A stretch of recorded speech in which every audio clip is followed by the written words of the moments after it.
So ayan po, langka. Sinimulan na lang tita ko na maghimay ng langka, hinog na langka. Ayan, napakaganda ng kulay niya. Ayan, balak niyang matamisin, pero sabi namin mas masarap kung kakainin na lang siya ng hindi lulutuin, kasi hinog naman, tsaka sobrang tamis, ang bango-bango, kaya parang mas masarap po siyang kainin ng ganyan lang, hindi lulutuin, at may hinog na saba na sobrang sarap kasi malalaki. Sabi nga po namin, pag sa mga pamilyan, ay pusa, medyo mahirap makahanap ng yung medyo malalaking saba, pero ayan po, mama ko medyo maraming tanim, kaya ayan, nakakakain kami ng mga ganyan, mga malalaki po. Ulam namin ngayong tanghali ay tiyaran, adobong kangkong na may halong konting karning manok. Tita ko ang nagluto kasi bisyo niya yan. Pag umuwi siya dito, kaligayahan yan na magluto, ipatikim sa amin ang kanyang mga specialty, katulad niyang adobong kangkong niya. Ayan, favorite namin yan. Kain po tayo kung may baho kayo. Ayan,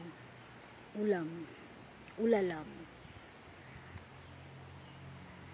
So mainit, sobrang init. Pag naghugas ka nga ng kamay sa gripo, parang pwede ka na magkape dahil mainit yung tubig sa gripo. Buti na lang medyo mahangin dito, kaya kahit pa paano nakakabawi. Kasi yan, may kasabang papakyan habang naghihimay. Yung kapatid ko kahit ayan, habang nagpapagpag ng langaw, ayan, diba, super energetic siya. Ayan, sabay dampot, diba, 2 in 1, bugaw, sabay kain ng langka, diba, ang ganda ng kulay, nakakaakit, kaakit-akit, tsaka sobrang bango niyan, tsaka sigurado kang fresh yan dahil talagang straight from the tree. Wow, straight from the tree. O diba, ginto kaya ang langka. Kaya sobrang blessed din talaga kami na meron kami niyan dito, kaya hindi mo na kailangan bumili para lang makakain. Talagang yan yung mga pagkain na hindi mo maitatago, kasi pag nahinog, amoy na amoy, hindi na kailangan pagtalunan, langka talaga siya. Ayan, diba?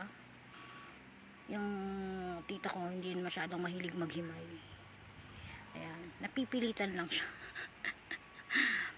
Ayan, diba? Ang ganda ng kulay, para siyang ma-orange na yellow. Di ako sure, pero yun kasi yung parang nabo-vibes ko sa kanya. Para siyang orange talaga. Mas orange siya kaysa yellow.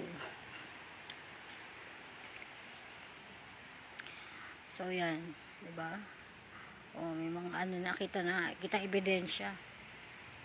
May pinagkainan na. 'Di ba? Bali kahapon pa yan napitas ng papa ko kasi naamoy niya sa puno. Kasi pinahihinog na, binalot na yan ng sako. Para yung mga pinapalaking langka, binabalot ng sako para hindi siya magkasugat. So ayan, nangamoy na. Kahapon siya kinuha Kasi may pagbibigyan kami na ang lakas ng hangin. May pagbibigyan kami na friend. Kaso hindi na niya aabutan kasi Thursday pa siya. Mabubulok na siya pag pinatagal pa, kaya yan, binuksan na namin. Kung yung pa-electric pa namin, yung pa-wall pan, clip pan, sa init, hindi masyadong maramdaman, pero okay naman kasi ngayon ayan, mahangin. So ayan yung bagong, diba, napalitan na yung dati kung sako siya, upgraded na ngayon. Ayan, tunay na duyan na yan. Tinry ko na siya, talagang dama mo na isa siyang duyan. Dahil matibay nga, kahit magduyang ka na okay na, hindi yung uupo ka lang kasi hindi siya pwedeng iugoy dahil hindi matibay, mukhang babagsak ka sa lupa dahil hindi ka kaya. Pero ito matibay na to, kahit mahiga ka dyan, di ba? Nakahiga ka dyan, tapos sa ilalim ka ng puno, tapos ang saya, di ba?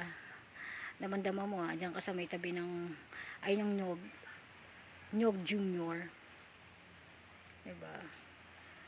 Sa katanghaliang tapat, may tambayan ka na